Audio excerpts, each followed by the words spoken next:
ఓం నమో భగవతే వాసుదేవాయ. కార్తీక మహాపురాణం 27వ రోజు పారాయణం. దూర్వాసుడు అంబరీషుని ఆశ్రయించుట.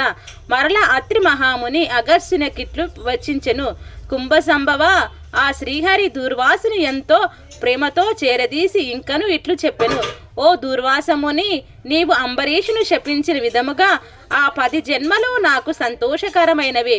నేను అవతారములెత్తుట కష్టం కాదు.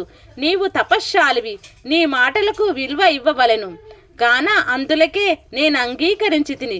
బ్రాహ్మణుల మాట తప్పకుండుట నా కర్తవ్యం.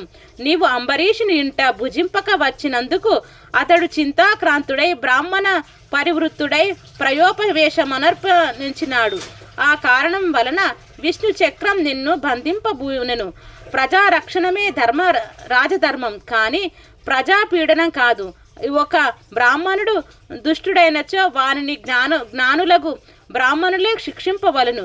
ఒక విప్రుడు పాపి అయినా మరొక విప్రుడే దండించవలను. ధనుర్బాణములను ధరించి ముష్కరుడై యుద్ధమునకు వచ్చిన బ్రాహ్మణుడి తప్ప మరి ఎవ్వరూనూ ఎప్పుడూనూ దండించకూడదు. బ్రాహ్మణ యువకుని దండించుట కంటే పాతకము లేదు.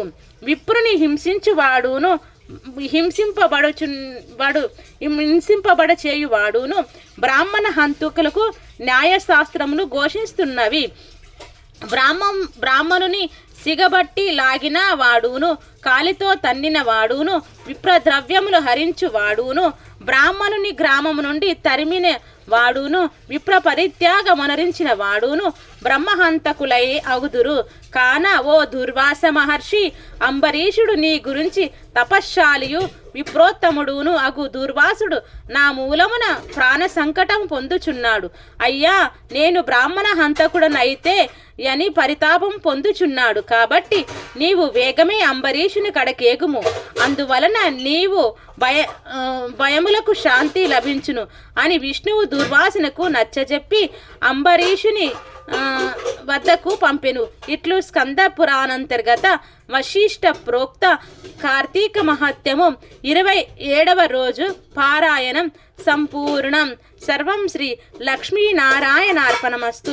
ఓం శాంతి శాంతి శాంతి.